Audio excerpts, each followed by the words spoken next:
নমস্কাৰ বন্ধু বান্ধৱীসকল আন্তৰিক স্বাগতম জনাইছো EduCare GK লৈ ইতিমধ্যে আমি আগৰ এটা ভিডিঅত আলোচনা কৰিছিলো 5 তাৰিখে ওলোৱা এই নটিফিকেশনখনৰ বিষয়ে এই নটিফিকেশনখন জাৰি কৰিছিল অসম চৰকাৰৰ উচ্চ শিক্ষা বিভাগে আৰু ইয়াতে যিখন অসম প্ৰাথমিক আৰু মাধ্যমিক শিক্ষকৰ পোষ্টিং আৰু বদলীকৰণ আইন 2020 সেইখন কাৰ্যকৰী কৰাৰ বাবে এটি কমিটি গঠন কৰি দিয়া হৈছিল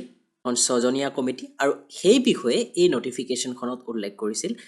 15 দিনৰ ভিতৰত এটা ড্ৰাফট প্ৰস্তুত কৰি প্ৰতিবেদন দাখিল কৰিবলৈ কোৱা হৈছিল এই নটিফিকেশনখনৰ দ্বাৰা এখন আছিল 5 ফেব্ৰুৱাৰী 2021 ৰ নটিফিকেশন এই নটিফিকেশনখন ওলোৱাৰ পিছৰে পৰা বহুতৰে মাজত ট্ৰান্সফাৰ যিটো প্ৰক্ৰিয়া সেই ট্ৰান্সফাৰ প্ৰক্ৰিয়া কেতিয়া আৰম্ভ হ'ব সেই বিষয়ে বিভিন্ন চিন্তা চৰ্চা চলিছে কাৰণ এই নটিফিকেশনখনৰ ট্ৰান্সফাৰৰ কথা উল্লেখ কৰিছিলে এটা সফটওয়্যাৰ ডেভেলপ কৰিবলৈ দিয়া হৈছিল আইটি সেলক সমগ্ৰ শিক্ষা অভিযানৰ যি আইটি সেল আছে আইটি সেলৰ বিভাগক সফটওয়্যাৰ ডেভেলপ কৰিবলৈ দিয়া হৈছিল সো এতিয়ালৈকে 15 দিন হোৱা নাই 5 তাৰিখে ওলাইছিল 20 তাৰিখে 15 দিন কমপ্লিট হ'ব পৰৱৰ্তী কি খবৰ আহে আমি আপোনালোকক জনাম তাৰ পূৰ্বে এটো ভিডিঅত আমি আলোচনা কৰো আহক এই যে mutual transfer Assam elementary and secondary school teachers regulation of posting and transfer act 2020 মতে এতিয়া ট্ৰান্সফাৰ কেনে ধৰণে হ'ব পাৰে সো আৰম্ভ কৰিছো ভিডিঅটো আৰম্ভ কৰাৰ পূৰ্বে এটি অনুৰোধ যদি হে তেলকে চেনেলটো সাবস্ক্ৰাইব কৰা নাই সাবস্ক্ৰাইব কৰি লব আৰু কাষতে থকা নটিফিকেশন বেলটো প্ৰেছ কৰি অল ভিডিও সিলেক্ট কৰিবলৈ নাপাহৰিব যাতে আমাৰ সকলোবোৰ আপডেট আপোনালোকে ৰেগুলাৰলি পাই থাকে সো এইখন হৈছে সেই আইনখন the Assam elementary and secondary school teachers regulation of posting and transfer act 2020 22 মে 2020 ত নটিফিকেশন অনুসৰি এখন প্ৰকাশ কৰিছিল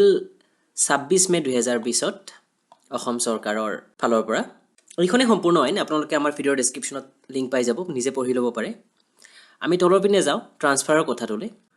আমি আলোচনা কৰিম মিউচুৱেল ট্ৰান্সফাৰৰ বিষয়ে কাৰণ সিঙ্গেল ট্ৰান্সফাৰৰ বিষয়ে ইতিমধ্যে আমি আৰু এটা ভিডিওত আলোচনা কৰিছোৱে লিংক আপোনালোকে পাই যাব এইটো ভিডিওৰ ডেসক্ৰিপচনত চাই ল'ব পাৰে সো অতি কমেও 10 বছৰ থাকিব লাগিব বহু কিছু নিয়মাৱলী আছে তেতিয়াহে ট্ৰান্সফাৰ হ'ব পাৰে এইটো ভিডিওত আমি আলোচনা কৰিম কেৱল মিউচুৱেল ট্ৰান্সফাৰৰ বিষয়ে আৰু এই আইনখনত মিউচুৱেল ট্ৰান্সফাৰৰ কথা কি লিখিছে 8 নম্বৰ পইণ্টত আমি চাওঁ Principle for mutual transfer. Mutual transfer of teachers without adversely affecting academic support to the students shall be done every year in a transparent manner through online process as may be prescribed, provided that mutual transfer shall be allowed only between the teachers of same status and also only between the teacher of same subject. প্ৰতি বছৰে হ'ব বুলি উল্লেখ কৰিছে আইনখনত আৰু এইবাৰো software প্ৰস্তুত কৰিবলৈ দায়িত্ব অৰ্পণ কৰা হৈছে সমগ্ৰ শিক্ষা অভিযানক সেই বিষয়টো ইতিমধ্যে আমি গম পালোৱে আৰু আইনখনতো এই বিষয়ে উল্লেখ আছে অনলাইন যোগে হ'ব এতিয়া ইয়াতকৈ বেছি কিন্তু আইনখনত আমি মিউচুৱেল ট্ৰান্সফাৰৰ বিষয়ে দেখা নাপাওঁ কেৱল দেখা পাইছো যে একে ষ্টেটাস হ'ব লাগিব টিচাৰ সকলৰ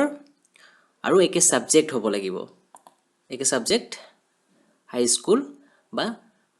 উচ্চ প্ৰাথমিক বিদ্যালয়ৰ ক্ষেত্ৰত হেহতিয়াভাৱে এই এখন পেজ বহু ঘূৰি ফুৰা দেখা গৈছে সো এইখন আসলতে কিহৰ গাইডলাইন হয়তো আপোনালোকে বহুতে সুধিছিলে বা মনত প্ৰশ্ন আহিছিল সো সেই বিষয়ে আলোচনা কৰিম এইখন প্ৰকৃততে 2019 চনৰ যিখন মিউচুৱেল ট্ৰান্সফাৰৰ গাইডলাইন প্ৰস্তুত কৰিছিলে অসম চৰকাৰৰ ফালৰ পৰা সেইখনৰ এটা কপি এইখন 2019 চনৰ 6 মাৰ্চত পাবলিশ হৈছিল আৰু ইয়াতে আমি দেখা পাইছো online mutual transfer of the assistant teacher under Elementary Education Department and Sarva Shiksha Abhiyan Assam for the year 2018-19 so main provision খিনি বিভিন্ন আছিল ইয়াতে যেটো 10 নম্বৰ পইণ্ট আছিল হেতু কি এক্সপ্লেইন কৰা হৈছে পৰৱৰ্তী যিখন পেজ আছে so 10 নম্বৰ পইণ্টটো এবাৰ চাই লৈছো the scope of mutual transfer will be open for same category of teachers that is between assistant teacher LP and assistant teacher LP দুগৰাকী LP টিচাৰৰ মাজত হ'ব assistant teacher UP and assistant teacher UP SS অৰ্থাৎ social science তেনেদৰে maths and সায়েন্সৰ এগৰাকী শিক্ষকৰ ইউপিৰ maths and সায়েন্সৰ এগৰাকী শিক্ষকৰ হৈতেহে হ'ব অন্য এগৰাকী শিক্ষকৰ হৈতে এসিস্টেন্ট টিচাৰ যদি ল্যাঙ্গুৱেজ হয় অন্য এগৰাকী এসিস্টেন্ট টিচাৰ ল্যাঙ্গুৱেজৰ হৈতে হ'ব একেদৰে সায়েন্সৰ একেদৰে হিন্দীৰ ক্ষেত্ৰতো হ'ব সো এতিয়া এনএক্সাৰ 1 খনলৈ আমি যাওয়া হওক এইখন হৈছে এনএক্সাৰ 1 ইয়াতে গুটেইখিনি ভালদৰে দিয়া আছে এইখনৰ বিষয়ে কি আলোচনা কৰিছো এইখন যদিও পুৰণি 2 বছৰ আগৰ কিন্তু এইবাৰো বিশেষ সালসলনি নহব বুলি আমি ভাবো ধৰক ইয়াতে 1 নম্বৰ পইণ্টটো দিছে The assistant teacher of LPS will be eligible to apply for mutual transfer with assistant teacher of LPS. ইতিমধ্যে কলৱে LP এগৰাকী শিক্ষক LP অন্য এগৰাকী শিক্ষকৰ হৈতে হ'ব ৰেগুলাৰৰ কথা কৈছে প্ৰথমখিনি ৰেগুলাৰ টিচাৰ বুলি উল্লেখ কৰিছে 2 নম্বৰ যিখিনি জুনিয়ৰ বেসিক স্কুল আছে জুনিয়ৰ বেসিক স্কুল অৰ্থাৎ নিম্ন বুনিয়াদী বিদ্যালয় জেবি স্কুল জেবি স্কুলত নিযুক্তি লাভ কৰা শিক্ষকসকলে অন্য এখন জেবি স্কুললৈকেহে যাব পাৰিব 3 নম্বৰ পইণ্ট এসিস্ট্যান্ট টিচাৰ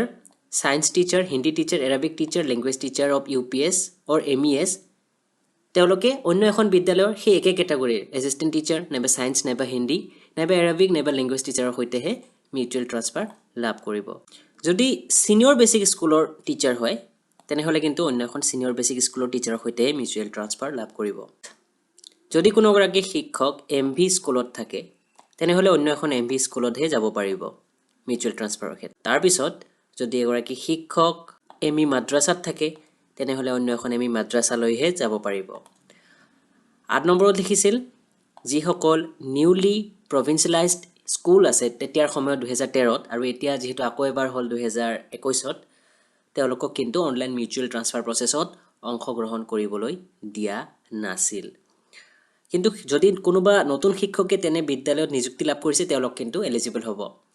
কেৱল যিসকল শিক্ষকৰ নিয়মীয়াকৰণ প্ৰাদেশিকীকৰণৰ মাধ্যমেৰে হৈছে তেওঁলোকক এলিজিবল নহব বুলি কোৱা হৈছিল এখন 2013ৰ কথা হৈছে এতিয়া 2021 ইয়াৰ লগতে সংযোগ হ'ব যিসকল ৰেগুলাৰ টিচাৰ এলপি বিদ্যালয়ৰ ইউপিৰ সৈতে এমালগেমেটেড হৈছে সংযুক্তকৰণ হৈছে ইউপিৰ সৈতে তেওঁলোকে এলপিৰ এগৰাকী শিক্ষকৰ সৈতেহে মিউচুৱেল ট্ৰান্সফাৰ কৰিব পাৰিব কাৰণ তেওঁৰ পোষ্টটো এলপি টিচাৰৰ পোষ্ট আৰু এসএসএ আৰু ষ্টেট পুল টিচাৰৰ বাবে কি গাইডলাইন আছিল এসএসএ কন্ট্ৰাকচুৱেল আৰু ষ্টেট পুল টিচাৰৰ ক্ষেত্ৰত এলপি টিচাৰৰ সৈতে ইউপি সোশিয়েল সায়েন্স টিচাৰৰ সৈতে একেদৰে মেথছ এণ্ড সায়েন্স টিচাৰৰ সৈতে মিউচুৱেল ট্ৰান্সফাৰ কৰিব পাৰিব ইন্ট্ৰা ডিস্ট্ৰিক্টৰ ক্ষেত্ৰত অৰ্থাৎ উইদিন ডিস্ট্ৰিক্ট একেখন জিলাৰ ভিতৰতে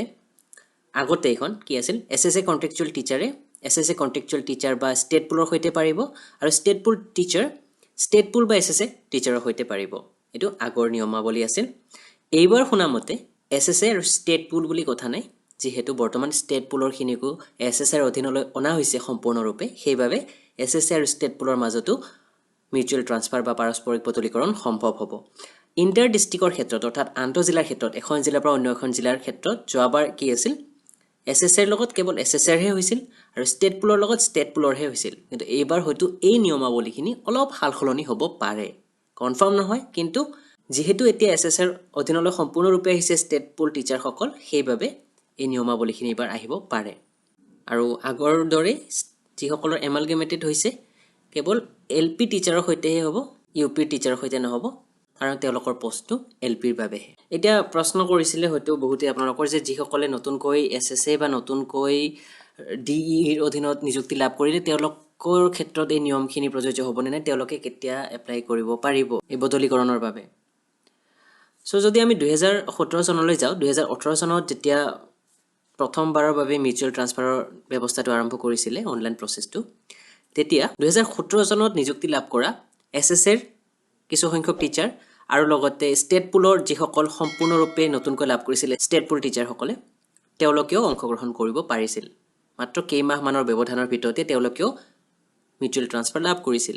গতিকে এইবাৰো যিসকলে নতুনকৈ নিযুক্তি লাভ কৰিছে তেওঁলোকক এই সুবিধাটো পাব বুলি আমি ভাবো কাৰণ মিউচুৱেল ট্ৰান্সফাৰ হলে ছাত্ৰ-ছাত্ৰীৰ বা বিদ্যালয়খনৰ একো ক্ষতি নহয় শিক্ষক গৰাকী খালখলনি হলে নিজৰ ঘৰৰ ওচৰত হয় বা নিজৰ গৃহ জিলাত হয় তেওঁলোকে বেছি মনোযোগ দিব পাৰিব সেই কথাটো চৰকাৰে ভাবে বা শিক্ষা বিভাগে ভাবে গতিকে নিশ্চয়কৈ যিসকলে নতুনকৈ নিযুক্তি লাভ কৰিছে তেওঁলোকেও এই সুবিধাটো পাব এতিয়া প্ৰশ্নটো হল কেতিয়ালৈ এই প্ৰসেসটো আৰম্ভ হোৱাৰ সম্ভাৱনা আছে সো যদি আমি আইনখনলৈ আকৌ এবাৰ উভতি যাওঁ তেতিয়াহলে আমি এটা কথা দেখা পাম ইয়াতে এই পইণ্টটো চাব The effect of all the transfer has to be done during the period of summer vacation in order to minimize academic loss. Summer vacation কৰিবলৈ দিয়া হৈছে যাতে ছাত্ৰ-ছাত্ৰীৰ একাডেমিক লছ নহয় সেই সময়ত বন্ধ থাকে এতিয়া ফেব্ৰুৱাৰী মাহ আধা গৈছে এতিয়া যেহেতু সফটওয়্যাৰ ডেভেলপ কৰিবলৈ দিয়া হৈছে আগতে কেনে ধৰণৰ আছিল শিক্ষকসকলে নিজেই অন্য এগৰাকী শিক্ষক বাছি ল'ব লাগিছিল যাৰ সৈতে তেওঁ মিউচুৱেল ট্ৰান্সফাৰ কৰিব এইবাৰ যদি সফটওয়্যাৰটো অলপ আপডেট কৰে হয়তো অনলাইনতে গুটেখিনি অপচন আপোনালোকে দেখা পাব পাৰে নাজানো কেনে ধৰণৰ ডেভেলপমেন্ট হয় তেনে ধৰণৰ হলে সুবিধা হ'ব যদি আগৰ দৰে থাকে তথাপিও আপোনালোকে যোগাযোগ কৰি ৰাখিব পাৰে এতিয়াৰ পৰাই কিন্তু